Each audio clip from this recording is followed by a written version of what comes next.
کسی شخص کے بارے میں آپ کو اندازہ کرنا ہو تو دیکھ لیجئے اس کی طلب دنیا کا کیا حال ہے اور طلب عقبہ کا کیا حال ہے۔ سورہ قیامہ میں اللہ تعالیٰ ایک شکوے کے انداز میں نوع انسانی سے کہہ رہے ہیں، نہیں، تمہارا اصل مرض یہ ہے کہ تم دنیا عاجلہ کو پسند کرتے ہو، اس سے محبت کرتے ہو۔ یہی بات سورۃ الاعلیٰ میں فرمائی گئی، اصل مرض تمہارا یہ ہے کہ تم دنیا کی زندگی کو ترجیح دیتے ہو، ترجیح، حالانکہ آخرت بہت بہتر بھی ہے اور باقی رہنے والی ہے۔ دنیا فانی ہے، چند روزہ ہے، اللہ کا ایک دن تو 1000 برس کا ہے۔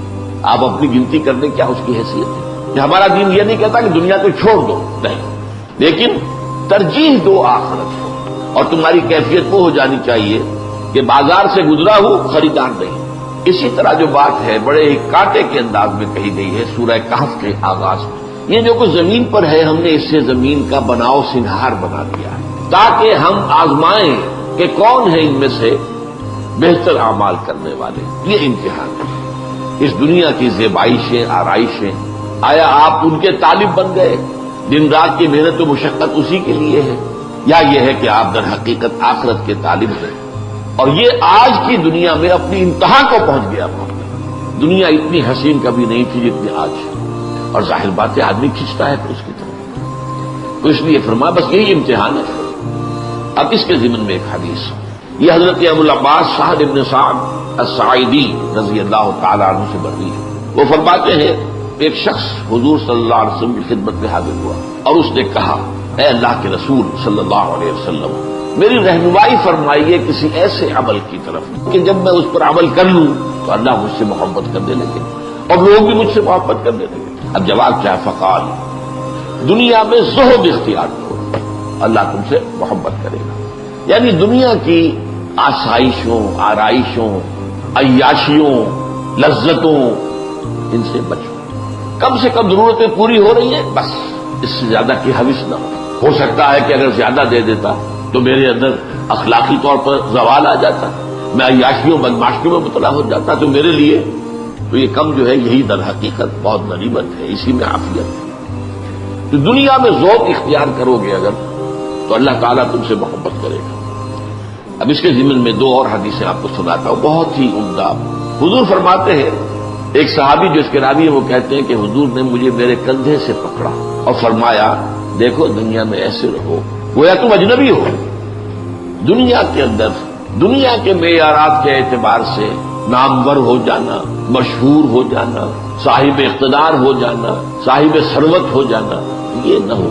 دنیا میں رہو جیسے کہ اجنبی، گویا کہ یہ تمہارا وطن نہیں ہے، تمہارا وطن تو آخرہ ہے، تمہارا گھر تو آخرت ہے، یہ تو عارضی ٹھکانہ ہے، عارضی طور پر تمہیں یہاں امتحان کے لیے بھیجا گیا۔ اللہ نے یہ موت اور زندگی کا سلسلہ اسی لیے بنایا ہے تاکہ تمہیں آزمائے کہ کون ہے تم میں سے بہترین عمل کرنے والے۔ یہ آزمائش ہے، کبھی اللہ دے کر آزماتا ہے کہ صبر کرتا ہے کہ نہیں، اور شکر کرتا ہے یا نہیں، اور کبھی چھین کر آزماتا ہے کہ صبر کرتا ہے یا نہیں۔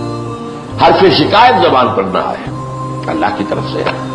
ایک دوسری حدیث میں سن لیجیے، یہ بڑی پیاری ہے۔ حضور نے فرمایا، مالی ولی دنیا، دیکھو مجھے تمہاری اس دنیا سے کیا سروکار ہے۔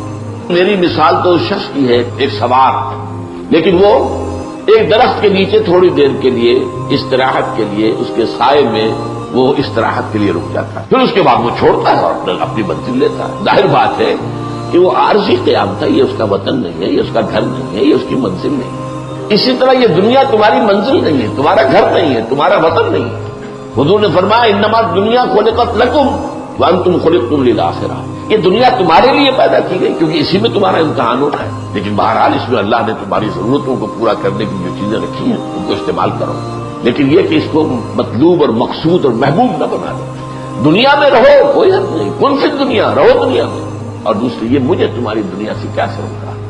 ایک اور حدیث آتی، ایک صحابی فرماتے ہیں کہ میں حاضر ہوا تو میں نے دیکھا کہ حضور پر عجیب کیفیت ہے کہ آپ جیسے کہ اپنے دونوں ہاتھوں سے کسی چیز کو دھکا دے رہے ہیں۔ میں تو دیکھتا رہا، اس کی بات کر جب یہ کیفیت ختم ہوئی میں نے پوچھا، حضور یہ کیا معاملہ؟ فرمایا، دنیا ایک نہایت خوبصورت عورت کی شکل میں میرے سامنے لائی گئی، اب میں اسے دھکے دے رہا تھا کہ مجھے تم سے کیا سروکار۔